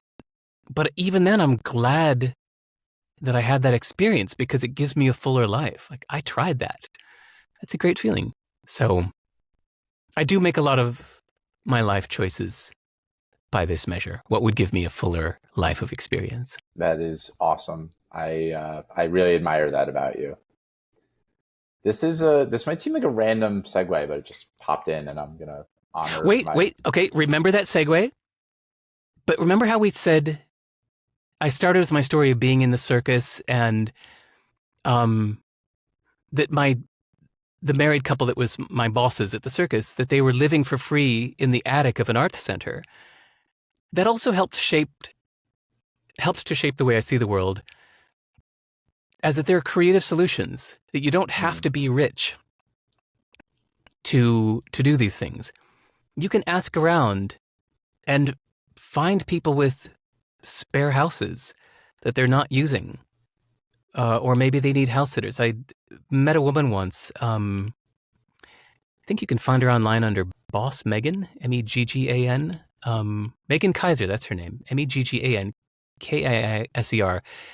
She goes around the world looking for people that need house sitters or pet sitters, and travels the whole world this way, and just does random odd jobs just to pay for her airfare so she can get to a place or house sitting for free. And she's traveled the whole world kind of as a break even for free just by house sitting and finding opportunities like this. And I think there are always these creative solutions to get what you want. You don't have to buy a boat. There's somebody with a boat that needs it cleaned. Yes. You could say, you know what? I'll clean your boat for free if you let me take it out. Sure, mate. Whatever. So there are creative solutions to live these different lifestyles. So, sorry, I interrupted your segue. I just wanted to say that somebody could be listening to this going, yeah, easy for you to say rich boy, but, and of course, I've said, yes, I'm rich. Lucky me, but it's not the only way. I think I'm going to get back to the segue after, because now that was like that example sparked something for me, which is you've never really identified as a spiritual person. Is that correct? No. Yeah. Not recently. I did 15 years ago. Interesting. Okay. Well, there seems to be a foundation of, I don't know if you would want to call it, it's a combination, or, these are my projections, interpretations, resourcefulness, trust, creativity. And I'm wondering if any or all of those resonate with you, and if those were, like, what combination would you say was innate or learned within your immediate young family or surroundings, and what amount would you say was cultivated as a skill? It's coming as someone who, if I reveal myself a little bit here, is aspiring much more to take chances in pursuit of living more fully, who has not learned or internalized, had the realization that life is going to provide. If I take the leap, then either something great will happen, or the mistake will be a really valuable lesson learned. That type of thing. Okay, I don't have a spiritual belief that the world will provide, but I do have a self-belief that I know how to provide value to the world, that others will reciprocate because I will be giving them value in return. So I know that there are things I know how to do that other people find valuable, whether it's singing a song or programming a computer, that maybe people would be willing to pay for, or maybe people would be willing to let me stay in their house for free for a while. or feed me in return for a great story. Hmm. That's not a trust in the universe. I think it's just a practical, realistic look at the transactional nature or the fulfillment that people get out of giving. Have you been to the Middle East? No, I haven't. I hadn't yet either until last year. And I went to United Arab Emirates for the first time. And I discovered hospitality like you've never known it before. This deeply ingrained cultural value on hosting and giving generously is so deeply ingrained in Arab culture that it's like considered a great honor to give to the guest. Hmm. And it was so touching to experience. But I realized that even though that culture has taken it to an extreme, a lot of people have that joy and fulfillment out of feeling like a good, generous person. And if I can be a good person in return and be a good reciprocal friend, be a good listener or be a good storyteller or be a good whatever, that I can provide enough joy for somebody so that they feel joy in return for giving to me. Hmm. So none of this is spiritual. It's not saying the universe, or it's not saying God. It's saying, well, people will Yeah. provide. And then psychologically, if I know how to hold a belief system that needs very little, then I'm happy to sleep on somebody's couch and find joy in a book and the 2 pieces of clothing I have or whatever. And if or just the joy in just sitting with my kid in a field and a peanut butter sandwich that we've got for the day, that's enough, that I don't need to spend $1,000 to make my kid happy today, then that's strength and resilience in myself. So why spirituality has nothing to do with it. It's not trust in the universe, it's trust in, or it's an understanding of people and how the world works. Mm-hmm. And I feel like the roads kind of lead to the same thing, which is a really beautiful outcome. And just a clarification for the. And Mike, so the reason I have an open email inbox is for this reason that we're just describing. I've never said this publicly directly before, but people say you're crazy. You give your email address to the world. I'm like, yes, because I make these connections. Mm-hmm. And the reason, when I went to United Arab Emirates for the first time last year, I had booked a hotel room that was like $400 a night. And I looked up one friend that lives in Riyadh, Saudi Arabia, that emailed me once and said, hey, I'm going to be in UAE. Will you be around? And he goes, my friend. He goes, cancel your hotel. He said, you're going to stay at my home in the Burj Khalifa. And I went, really? I said, yeah, it would be great to see you. He goes, no, I won't be there. He said, my uncle will pick you up from the airport. He'll give you the keys to my home. Stay as long as you want. My home is your home. Just stay. And suddenly I'm staying at a place in the Burj Khalifa that would be like $2,000 a night for anybody else, but I'm staying there for free because I had an interesting conversation with this guy once that liked an article I wrote. And I'm like, wow, that's life. Yeah. That was beautiful. And all because I have this open email inbox where I want people from the world to say hello. And vice versa. There have been people that come to stay at my house in New Zealand because they emailed me years ago. I like that. I like making these connections. We help each other out. And it's just great to know people from around the world too. I love it. It's one of my biggest joys is my email inbox. I find it incredibly generous of you. It's the reason that we're having this conversation right now, is that you take the time to respond to every email. So yeah, there's a loop that I wanted to close that has absolutely. Yeah, sorry, I've cut you off twice now. I love it. I like it's this. Really, I created this show so that the guests can shine and that I can learn. And I've learned a lot from you, and I'm learning a lot from you in the time that we're spending together here. But for the people that know that I've been to Israel, who've been sitting around for now 15 minutes going, what, Mike, you have been to the Middle East, you've been to Israel. Want to close Nice. that loop. I've been to Israel. I did Birthright. I was in Israel for 10 days. I loved being in Israel. So, Nice. and I When were know you that there? I was there in 2013, which is when I Okay. graduated college. I went the summer. It was actually right around this time, 11 years ago. Was there? Wow. Yeah. Did you go to Tel Aviv or where were you? Yeah, yeah. I went. I'm Jewish, and I went Mhm. on the trip is called Birthright. So it's a 10 Yeah. day paid for trip, and we went north to south. So I went pretty much Nice. everywhere, but we made a pit stop Aw, in Tel Aviv. I would love to go back me at a too. time that probably makes a little bit more sense than currently. But I'd love to live there. I want to live in Jerusalem. That's near the top of my list of places I would love to live someday. Jerusalem is such an interesting you place. sure you're not a spiritual man, Derek? Yeah, You want to well, live in Jerusalem? see, there was an interesting thing that happened while. Okay, by the way, I've been to Israel twice. The first time I fell in love with Jerusalem was 10 years ago or something. And I was just back there a few months ago, late September, just 2 weeks before the Wow. Gaza October 7th thing happened. And I spent a week or 10 days or so mostly in Tel Aviv, in Jaffa.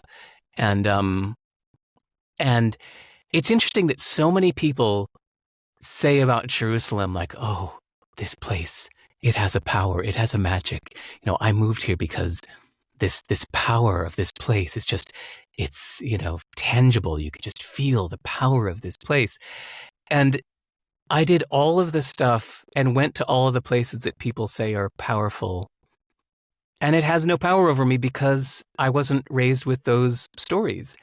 But yet, you put me in Hollywood or Union Square, Manhattan, or London's West End, and I'm like, oh, this place has a power.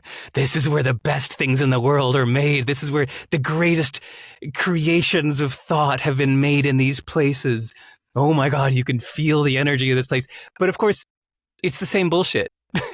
I project meaning into Manhattan, into London's West End, into Hollywood, in the same way that people are projecting a meaning into Jerusalem because they grow up with these stories. They're like, oh my God, this is the place. Oh my God, it's the Wailing Wall. This is it. Hmm. This place has so much meaning. This is the Wailing Wall. But it's like, well, it's some rocks that you've heard stories about that I didn't hear those stories. So I'm standing here at the Wailing Wall going, it's a wall. There's some rocks. And they go, these are the rocks that held up Jesus's cross. And I went, huh, all right. Well, like I don't feel any power, but yet I love Jerusalem. I mean, like I said, it's really in my top 5 places I would love to live someday, because it's a fascinating place, and partially fascinating because people put so much meaning into it. Hmm. That I think objectively, it's a placebo. Because placebos work. If you really believe that this is a painkiller, and in fact this is the best painkiller known to man, and it's very expensive, it's $100 per pill painkiller, but this is going to get rid of all your pain, you are more likely for your pain to go away. And you go, oh, wow, it worked. And then later you find out it was a sugar pill. But placebos work on us, and it's the same thing with meanings. Mike's search for meaning, that meanings are placebos. They actually do have a real powerful effect on us, even though they're not real. They do really affect us. Well, this is now the tangent is gone. Let's just we're gonna throw a funeral for the tangent. So I don't know if this is still going to be a part of useful, not true, but this is what this is reminding me of, and this might be a good place to bring the conversation towards a close. Actually, life is underscore. And there's there's an elegant, well-told story in there. I think that's the part where you tell the story about the orchestra and which instrument is the best, right? No, it's those are two separate chapters, but I'm glad you connected them. Yeah. Can you do both? Sure. Hey, sing that song for us. Yeah. Okay. So first I'll say I went to a workshop once where the teacher wrote on the board, life is like a long underscore, like fill in the blank. And when we see that, because we grew up taking quizzes in school, it means you're supposed to put something in that blank. So he wrote, life is, underline, fill in the blank, and then said, we're going to break for dinner now. He said, but when we get back, I'm going to tell you the meaning of life. He said, what do you think goes in that blank? Discuss this over dinner. I'll see you back here in 2 hours. And so at dinner, everybody at the dinner table I was at a dinner with 7 people, and they all had vastly different answers that everyone was really passionately convinced was the answer. Somebody's like, man, life is learning, man. Life is all about learning. This is the meaning of life is learning. Blah, blah, blah. Here's the reasons. And somebody said, no, man, life is suffering. I've been learning about Buddhism and life is suffering. Like, here's why. And somebody said, know what? No, life is love. Love is the ultimate emotion, and life is all about love. The reason we're here on earth is to love and to give it. And somebody said, no, man, that's bullshit. Life is time. Life is the time between when you're born and when you die. So the definition of life is time. And that's what life is. And somebody said, oh, life is DNA reproduction. So I'm usually talkative, but I sat quietly at this dinner going, wow, this is interesting. The fact that all of them believe their answer so strongly and they all disagree means that none of them can be the answer. The teacher's not going to come back and say, in fact, this guy was right. Life is time. The rest of you are wrong. That would never happen. So, oh my God, maybe that underscore is the answer. That fill in the blank is the answer. That life is fill in the blank. That everybody's just projecting their own meaning onto this thing. And life itself has no meaning. It's just a blank slate for you to put whatever you want onto. And I went, oh, that's good. I wonder if that's, what he's going to say. And we came back from dinner and sure enough, yeah, that's what he said. He started out easy. He said, what is the meaning of this ceiling? And somebody said, it protects us. And somebody said, it holds up the walls or whatever. And he said, no, it's just a ceiling. It has no meaning. It's just a ceiling.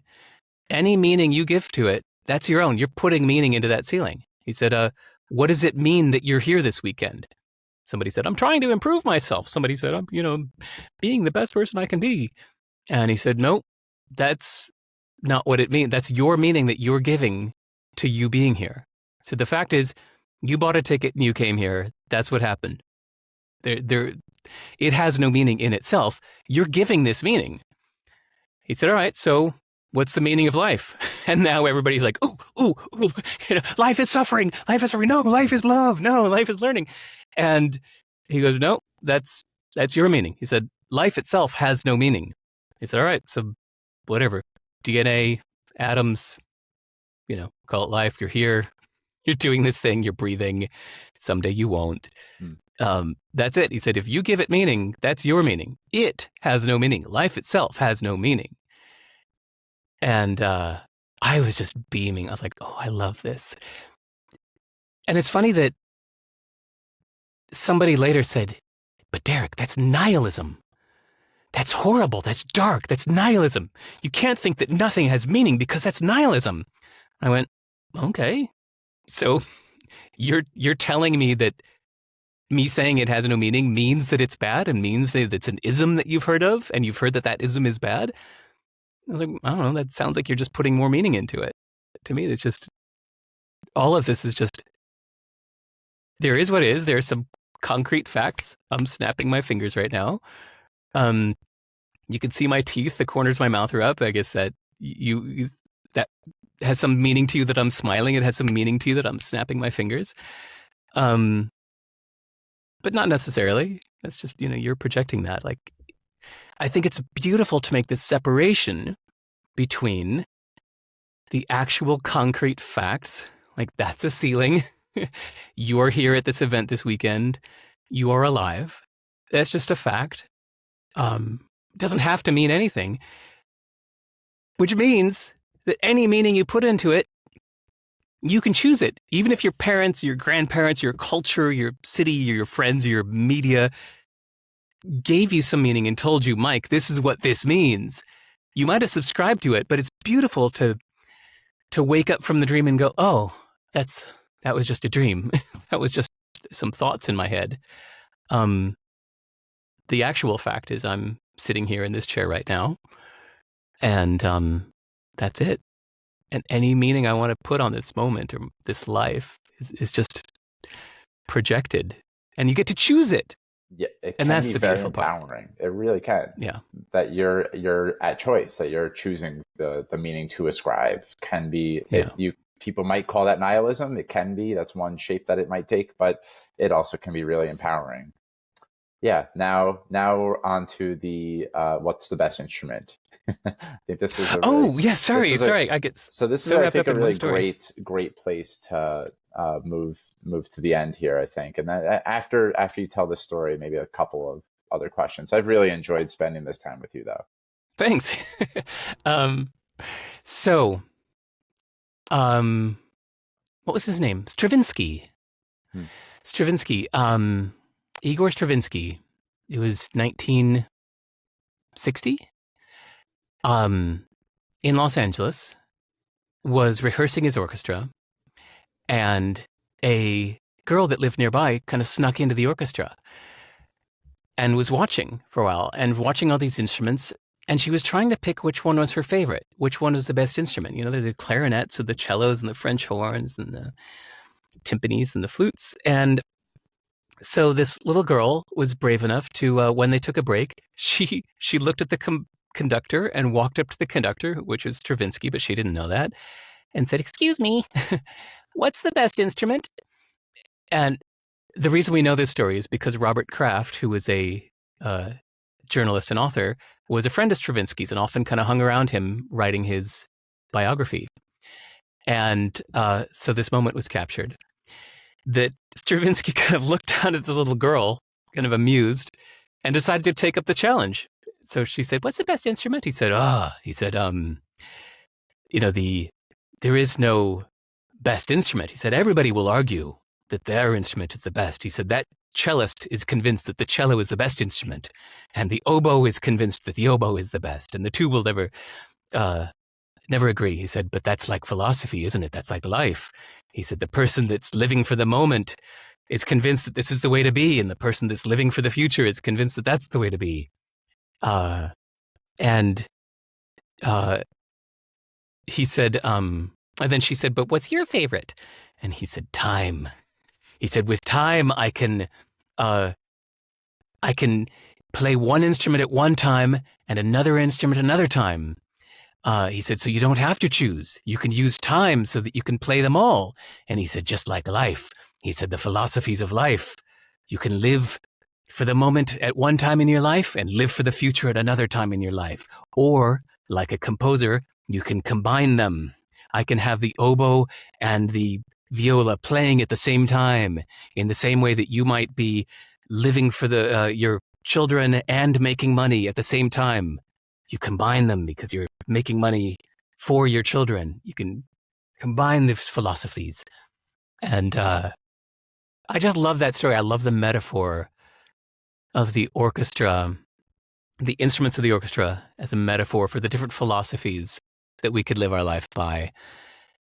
And how, like a composer or conductor, you can choose to let them play at different times, you know, let the violin take a solo, and then the whole orchestra comes in and then stop, and now it's just the flute and the French horn, and let them play for a while.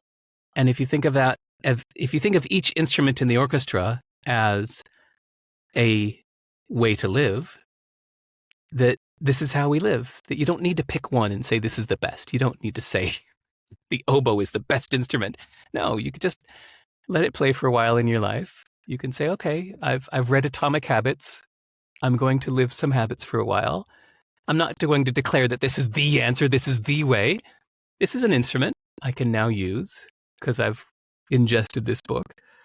And I'm also going to take this stoicism thing I've been reading about, and I'm going to do Atomic Habits in the morning and Stoicism at night. Or in fact, I'm going to combine them for a while right now. And then when my kid is 1 year old, we're going to stop doing that and do something else. I think it's a beautiful metaphor. So in fact, my whole book called How to Live ends with a diagram of an orchestra seating chart with 27 instruments in the orchestra, which matched the 27 chapters of How to Live. And that was the implied metaphor, is that when reading How to Live, people are tempted to want to pick one, to say, yes, but what is the right answer? What's the way? People have asked me after reading the book, so Derek, which is your favorite? I say, no, you've missed the whole point. The point is the orchestra. The point is to combine them or bring them in and out over time or combine them with others. This feels like a really good place to end for me. Is there anything that we haven't spoken about that feels important to share as we bring it to a close here? Email me. Anybody that made it through this amazing conversation that Mike just curated and brought out.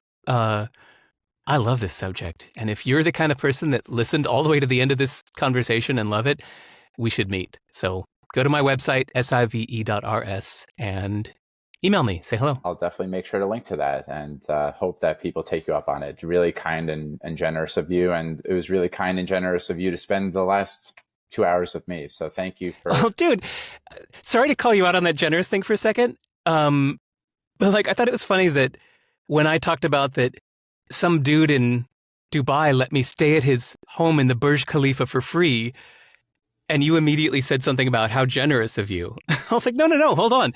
This is not generous. Like, I get so much out of this.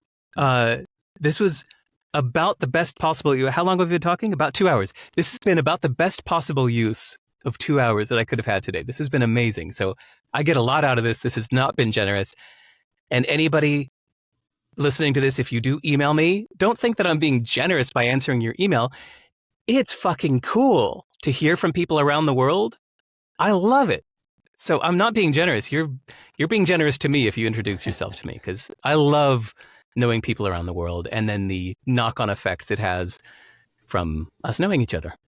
I fucking love thanks for a that great so conversation. much, Derek. Yeah, right on. You're very welcome. I won't ever call you generous again. Lesson learned. Thank you. Finally. Well, to everyone who did tune in for all the 2 hours here, hope that you got a thing or 8 or 13 things from this conversation. There are a lot of gems, and I'm really excited for this upcoming book, Derek. I don't know, when is it going to be released in the... Oh yeah, very soon. Yeah, I'm probably finishing it in the next week or two. So yeah, it's very Awesome. soon. It'll be on my website only. I have no great love for Amazon, so if you just go to my website, sivers.com, it will just be there for the first year or so. And it will be useful, not true, subtext, TBD. Is that right? Yes. Yeah. Well, thank you all for listening. Wishing you a wonderful rest of your day or evening, and sending you lots of love. Thanks. Thank you so much for taking time out of your day to listen to Mike's Search for Meaning. If you enjoyed it, please subscribe, share this episode with your friends, and leave a review. I look forward to seeing you next time, my friends. And until then, stay safe, stay well, and keep living with purpose. Peace.